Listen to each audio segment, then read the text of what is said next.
Hello friend, स्वागत है आपका अपने यूट्यूब चैनल में एक नई वीडियो के साथ। तो आज हम इस वीडियो में बात करने जा रहे हैं Uttarakhand Prayag portal job selection प्रक्रिया के बारे में। तो जो उत्तराखंड रोजगार प्रयाग पोर्टल में रजिस्ट्रेशन किए जाते हैं आप लोगों के द्वारा, उसके बाद उसमें जो जॉब की सिलेक्शन प्रोसेस रहती है वो किस प्रकार से रहती है उस बारे में जानेंगे इस वीडियो में। और जो रैंडम सिलेक्शन इसमें किया जाता है रोजगार प्रयाग पोर्टल में, उसका जो प्रोसेस रहता है वो किस प्रकार से रहता है, कैसे कैसे इसमें रैंडमली सेलेक्ट किया जाता है, उसके बाद उनको इंटरव्यू में किस किस को बुलाया जाता है, तो सारा कुछ इस वीडियो में हम जानेंगे। साथ ही साथ जो बीआरपी, सीआरपी और ग्रुप डी की जो भर्ती प्रक्रिया चल रही है, इसमें भी जो रैंडमली सिलेक्ट होने हैं वो किस प्रकार से इसमें जो रैंडमली सिलेक्ट होंगे, कैसी इसमें प्रोसेस रहेगी, किस आधार पे इसमें जो इंटरव्यू है उसके लिए बुलाया जाएगा, सारा कुछ इस वीडियो में आप लोगों को हम बताने वाले हैं। चाहे वो बीआरपी, सीआरपी शिक्षक भर्ती हो, चाहे वो ग्रुप डी भर्ती हो, या रोजगार प्रयाग पोर्टल में आउटसोर्स की कोई अन्य भर्तियां हो, तो उन सभी भर्तियों के बारे में आप लोगों को बताने वाले हैं। जो इसमें रैंडमली सेलेक्ट किया जाता है, जो रैंडमाइजेशन की जो प्रक्रिया इसमें अपनाई जाती है, क्या ये प्रोसेस है, कैसे कैसे इसमें ये प्रोसेस अपनाई जाती है, सारा कुछ डिटेल से आप लोगों को इस वीडियो के माध्यम से बताया जाएगा। तो चैनल पे नए हैं या अभी तक आप लोगों ने हमारे चैनल को सब्सक्राइब नहीं किया है, तो साथ में चैनल को सब्सक्राइब और बेल आइकन को भी जरूर प्रेस कीजिएगा, ताकि इसी प्रकार की नई वीडियो, नए नोटिफिकेशन आप लोगों तक आसानी से पहुंच सके। और अगर आप लोगों को वीडियो अच्छी लगती है, इन्फॉर्मेटिव लगती है, तो इस वीडियो को ज़्यादा से ज़्यादा लोगों को शेयर और साथ में वीडियो को लाइक जरूर कीजिएगा। तो बने रहेगा वीडियो में अंत तक, पूरी जानकारी आप लोगों को देने वाले हैं, चाहे वो बीआरपी, सीआरपी शिक्षक भर्ती हो या ग्रुप डी की भर्ती हो। तो पहले हम जो रोजगार प्रयाग पोर्टल है, कौशल विकास एवं सेवायोजन अनुभाग, इसका जो जियो है अगस्त 2023 में ये जियो इसका जारी हुआ था। तो इसका जो जियो है, जियो में क्या कुछ इसमें बताया गया है, कैसे कैसे इसमें आउटसोर्स की जो भर्तियां रहती है आप लोग देख ही सकते हैं। इसमें जो प्रेषित किया जाता है, किया गया है इसमें मुख्य सचिव उत्तराखंड शासन सेवा में इन विभागों को, जैसे समस्त अपर मुख्य सचिव हो गया, मुख्य सचिव हो गया, सचिव हो गया, सचिव प्रभारी हो गए उत्तराखंड शासन, और समस्त विभागाध्यक्ष उत्तराखंड हो गए, समस्त जिलाधिकारी उत्तराखंड, इन सभी को ये लेटर प्रेषित किया गया था। और ये जो लेटर था कौशल विकास एवं सेवायोजन अनुभाग के द्वारा प्रेषित किया गया था, जिसमें विषय आप देख सकते हैं उत्तराखंड के शासकीय विभागों एवं उसके अधीनस्थ संस्थानों में भारत सरकार द्वारा विकसित जो government e market place James जो है के माध्यम से मैन पावर के क्रय में आउटसोर्स मैन पावर की व्यवस्था लागू किए जाने के संबंध में। तो इस संबंध में ये लेटर जारी हुआ था अगस्त के महीने में, यानी कि पिछले साल ये लेटर जारी हुआ था। तो इसका जो ये लेटर है, इस लेटर के आधार पे जो इसका जियो है, जो इसमें सिलेक्शन जो प्रोसेस रहती है वो किस प्रकार की रहती है, आप लोगों को सारा कुछ आप लोगों को इसमें बताते हैं। पूरा लेटर तो बहुत लंबा लेटर है, क्योंकि इतना लंबा अगर हम पढ़ के बताएंगे तो क्या है, वीडियो काफ़ी लंबी हो जाएगी। तो हम इसमें जो मेन जो इसके पॉइंट है उन्हीं को हम टारगेट करेंगे, उन्हीं को देखेंगे कि इसकी जो सिलेक्शन प्रोसेस रहती है या इसमें जो रैंडमाइजेशन की जो प्रोसेस रहती है किस प्रकार की आप लोगों को इसमें देखने को मिलती है। सबसे पहले तो आप लोग इसमें जो बिंदु 4 में आप लोगों का इसमें लिखा गया है, इसमें देख सकते हैं, यदि शासनादेश निर्गत होने की तिथि से पूर्व किसी विभाग में किसी सेवा प्रदाता यानी कि नियोजक द्वारा आउटसोर्स कर्मी उपलब्ध कराए गए हैं, तो ऐसी परिस्थिति में पूर्व में कर्मियों को समाहित करते हुए विभाग हेतु आउटसोर्स की रिक्तियों की गणना की जाएगी। जैसे अगर ये मान के चलो, इसमें जो बताया गया है, अगर किसी विभाग में 100 अगर पद हैं, 100 पद हैं, 100 पद में से अगर 30 पद पहले से ही आउटसोर्स की जो है वो चल रही हैं, यानी कि 30 जो कैंडिडेट हैं पहले से यहाँ पे जॉब कर रहे हैं, तो ऐसी स्थिति में जो 100 पद आउटसोर्स के रहेंगे, इसमें से जो भर्ती निकलेगी वो तो 100 पर पूरी निकलेगी, लेकिन जो सिलेक्शन प्रोसेस रहेगी वह 70 पर ही रहेगी, यानी कि 30 जो होंगे वो पहले से ही यहाँ पर आउटसोर्स के माध्यम से कार्य कर रहे होंगे, लेकिन जो भर्ती निकाली जाएगी वह पूरी की पूरी 100 की भर्ती निकाली जाएगी, लेकिन जो सिलेक्शन प्रोसेस रहेगी वह 70 पदों की ही इसमें रहेगी। इसमें साफ साफ लिखा गया है कि 100 पद आउटसोर्स से भर्ती हेतु उपलब्ध है एवं पूर्व में 30 कर्मी कार्यरत हैं, तो 70 नए कर्मचारियों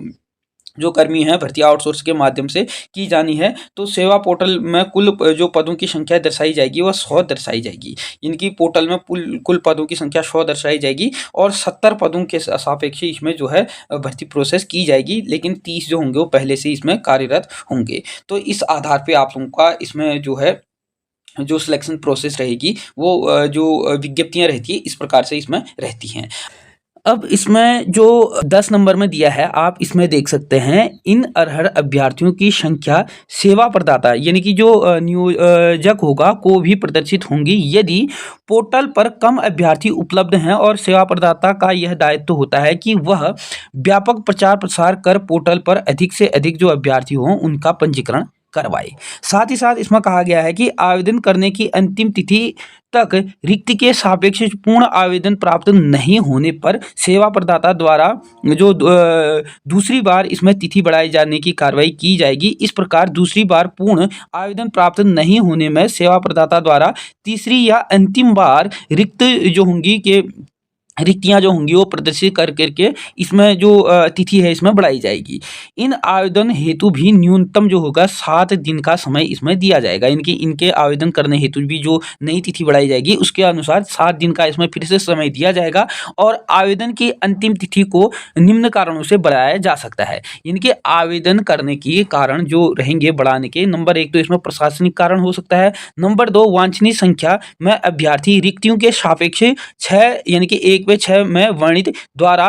आवेदन न किए जाने की दशा में। अब मैं आपको समझाता हूं कि जब तक एक पद पर 6 अभ्यर्थी इसमें आवेदन नहीं कर लेते हैं, मतलब अगर किसी विभाग में पोर्टल में अगर प्रयाग पोर्टल के माध्यम से आउटसोर्स की जो भर्तियां 100 भर्तियां निकलती हैं, तो इसमें जब तक 100 पदों के सापेक्ष 600 लोगों द्वारा आवेदन नहीं किया जाएगा तब तक इसमें दूसरी बार तीसरी बार जो है जो आवेदन करने की तिथि है वह बढ़ाते रहेगा कौन, पोर्टल। यानी कि विभाग, इसमें विभाग का दायित्व बनता है, जो नियोजक है उसका दायित्व है कि इसमें दोबारा तिबारा से इसमें जो तिथि है वो बढ़ाने का काम करे। तो ऐसा इसमें साफ साफ लिखा गया है। अब उसके बाद जैसे ही इसमें जो विज्ञापन है, विज्ञापन के सापेक्ष जो इसमें आवेदन आए होते हैं, इनकी जो पूर्ण आवेदन अगर आ जाते हैं तो उसके बाद जो इसमें सिलेक्शन प्रोसेस रहती है, सबसे इंपॉर्टेंट यहीं पर है जो समझने वाली बात है। चाहे वो बीआरपी सीआरपी शिक्षक भर्ती के संबंध में हो, ठीक हो गया, इनकी बीआरपी या सीआरपी शिक्षक भर्ती के संबंध में हो, या ग्रुप डी की भर्ती के संबंध में हो, या किसी अन्य, जैसे कि हाल में आप लोगों ने जो चिकित्सा विभाग में जो भर्तियां निकली थी उसके सापेक्ष आप लोगों ने देखा ही था। तो इस परिस्थिति में क्या होगा कि जो सिलेक्शन इसमें प्रोसेस रहेगी वह आप लोग इसमें जो खंड 12 है इसमें साफ साफ आप लोग देख सकते हैं, इसमें कहा गया है कि सेवा योजन पोर्टल पर आवेदित अभ्यर्थियों में से संबंधित कार्यालय विभाग द्वारा कंप्यूटर से रैंडमली, यानी कि जो रैंडम प्रोसेस इसमें अपनाने की बात करी गई है, ठीक हो गया, यानी कि रैंडम आधार पर कंप्यूटर द्वारा ही इसमें जो अभ्यर्थी होंगे उनका सिलेक्शन किया जाएगा। आधार पर एक सूची का निर्माण पोर्टल में से ही किया जाएगा, यानी कि पोर्टल से स्वयं ही कंप्यूटर के आधार पर रैंडम तरीके से इसमें जो होगी भर्ती प्रोसेस की जाएगी। इसमें साफ साफ कहा गया है, उक्त रैंडम सूची अधिसूचना रिक्तियों के सापेक्ष एक कार्मिक के लिए पोर्टल पर 5 आवेदनकर्ताओं 2 या 2 से अधिक जो कर्मियों की मांग पर 3 गुना आवेदन परंतु न्यूनतम 10 आवेदनकर्ता उपलब्ध होंगे। यानी कि इसमें आप लोग देख सकते हैं, इसमें साफ साफ कहा गया है कि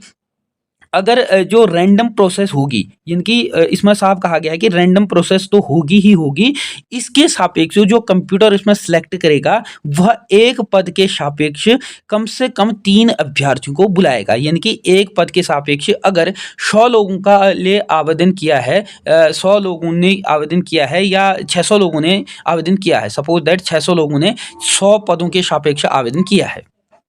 ठीक हो गया, 100 पदों के सापेक्ष 600 लोगों ने आवेदन किया है, तो इसमें से 100 पदों के सापेक्ष जो इसमें रैंडमली बुलाया जाएगा वह 300 अभ्यर्थियों को इंटरव्यू के लिए बुलाया जाएगा। इसमें साफ साफ आप लोग देख सकते हैं, साफ साफ कहा गया है कि 300 अभ्यर्थियों को इसमें बुलाया जाएगा। केवल इन क्रेडिट आईडी के साथ ही विभाग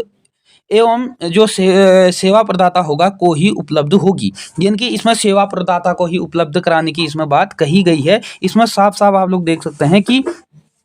जो एक पद होगा, एक पद के सापेक्ष 3 अभ्यर्थियों को बुलाया जाएगा और रैंडमली होगा। चाहे मतलब मैं ये बता दूँ, रोज़गार प्रयाग पोर्टल में जितनी भी भर्तियाँ आएँगी वह रैंडमली ही इसमें सेलेक्ट करी जाएँगी। साफ-साफ इसमें इनके जियो के द्वारा कहा गया है। अगर रैंडमली इसमें सेलेक्ट हो जाते हैं, उसके बाद जितने भी इसमें इंटरव्यू के लिए बुलाए जाते हैं, अगर इंटरव्यू के लिए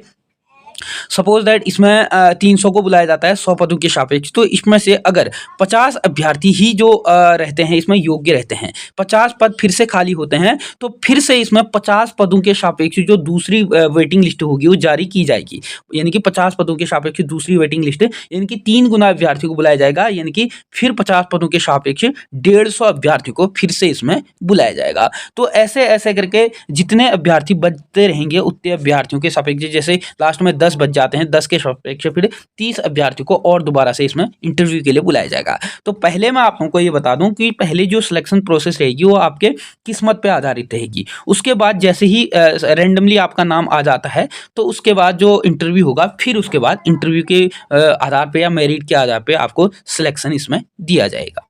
तो उदाहरण के लिए भी यहाँ पे दे दिया हुआ है, आप लोग देख सकते हैं, यानी कि अगर 100 पद हैं, 100 पदों के सापेक्ष 1 पे 3 बुलाया जाएगा और रैंडमली कंप्यूटर के द्वारा 300 अभ्यर्थियों को बुलाया जाएगा 100 पदों के सापेक्ष। तो साफ-साफ इसमें लिखा हुआ आप लोग देख सकते हैं कि जितने अभ्यर्थी बचते रहेंगे उतने अभ्यर्थियों को दोबारा से इसमें बुलाते रहेंगे। ये जैसे कि मैंने पहले बता दिया है, इसमें साफ-साफ इस आधार पे आप लोगों को बुलाया जाएगा।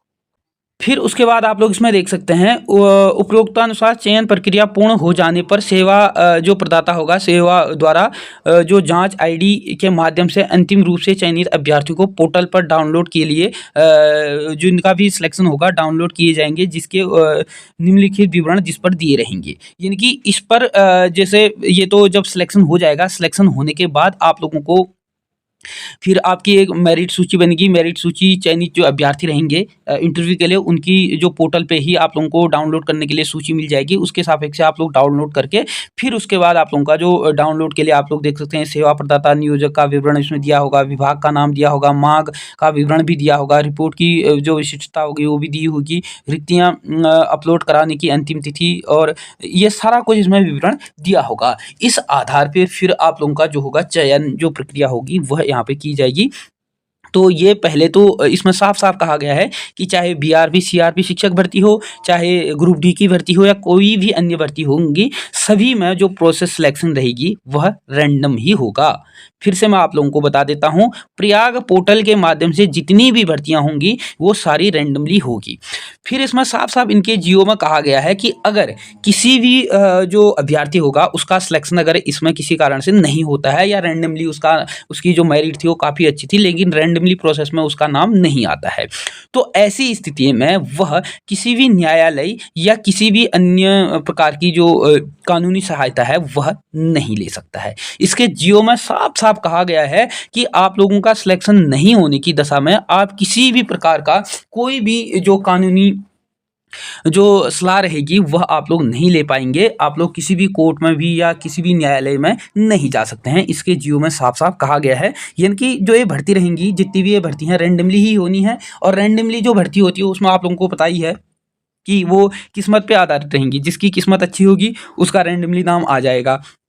अब रैंडमली में क्या होता है कि कभी-कभी जिसकी जो मेरिट लिस्ट होगी वो काफ़ी अच्छी होगी लेकिन रैंडमली उसका नाम नहीं आएगा और किसी का नाम आ जाएगा और उसकी जो मेरिट होगी काफ़ी नीचे होगी और उसका सिलेक्शन हो जाएगा। तो रैंडमली जो प्रोसेस रहती है उसमें यही खतरा रहता है कि इसमें किसका नाम आएगा, किसका नहीं आएगा, कोई पता नहीं होता है, क्योंकि कंप्यूटर पोर्टल पे स्वतः ही इसमें जो मेरिट लिस्ट होता है वो जारी करता है। 100 पदों के सापेक्ष अगर करता है तो 300 अभ्यर्थियों को बुलाता है और 300 अभ्यर्थियों में ज़रूरी नहीं है कि 300 की 300 योग्य रहेंगे।